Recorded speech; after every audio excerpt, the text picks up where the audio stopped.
বিশ্বের মধ্যে ছড়িয়ে গেছে এই ভয়ঙ্কর রাসেল ভাইপার সাপ। আপনারা অবশ্যই জেনে গেছেন যে রাসেল ভাইপার সাপের ক্ষতিকর দিক।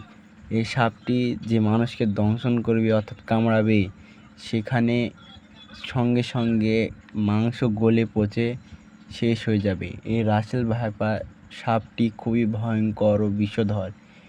এই সাপটি মানুষকে দেখলে কামড়ানোর জন্য তেড়ে আসে।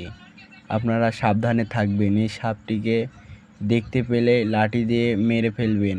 কেউ কাছে যাবেন না, লম্বা লাঠি দিয়ে মারবেন। কাছে গেলে হয়তো কামড় দেবে, কামড় দেওয়ার সঙ্গে সঙ্গে মৃত্যুবরণ করতে হবে। এটা একটা ভয়ানক সাপ। এটা বাংলাদেশের চারিদিকে ছড়িয়ে গেছে, সারা বিশ্বে ছড়িয়ে গেছে।